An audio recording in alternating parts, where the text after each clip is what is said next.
والله السنين دول هيبهدلونا. بص مفتاح العربية عامل ازاي؟ ورينا ظهره نفسه. لا عشان بعد ما جربنا رينو لقينا توكيل بايك جنبها، فقلنا نيجي نبص على الجميلة دي، بايك اليو 5 بلس. شفت اسعارها. العربية اول فئة من 725 لحد 845 او 840. سيبنا من ده كله، العربية من جوه شكل، خامات، تقفيل، حاجة تحفة. تعالى كده نبص عليها من جوه.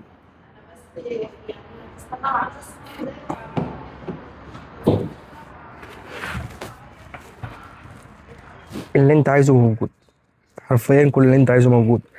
اوتو هولد، عندنا كهرباء، فتيس سي في تي، تحكم تكييف، هو مش ديجيتال بس عادي، جلد، الشاشة قطعة واحدة، الزراير كلها اوتو، دي حاجة جميلة جدا.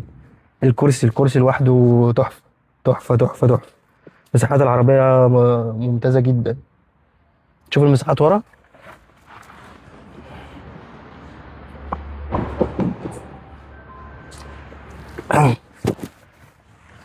لا حاجة محترمة يعني، حاجة محترمة. بتبتدي من 725.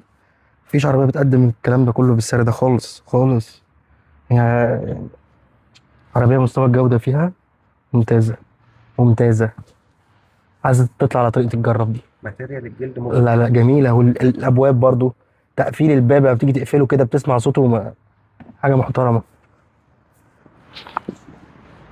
والله السنين دول هيبهدلونا. بص مفتاح العربية عامل ازاي؟ ورينا ظهره نفسه. لا عشان تعال نخش سرقة، نفتح الكونتاك ونبص على العربية.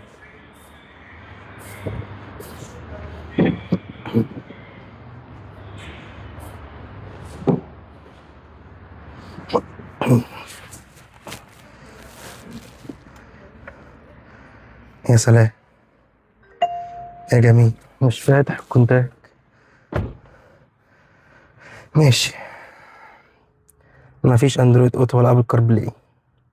بيعملوا لينك. فيها ميرور لينك، وكان على جروب الملاك قالوا، كان على جروب الملاك قالوا ان الوكيل بيسلم الجهاز بتاع الاندرويد اوتو والابل كار بلاي. بلوتوث ساوند، ايكولايزر، ديسبلاي، فييكل، فولو مي درايفنج. الصينيين الصينيين في حتة تانية، ليهم حق ياكلوا السوق، فعلا فعلا ليهم حق ياكلوا السوق. ده ايه ده؟ ايه البي اس دي ده؟ عندك معلومة؟ ونبقى ندور. لا سلاسة الشاشة رهيبة، سلاسة جدا.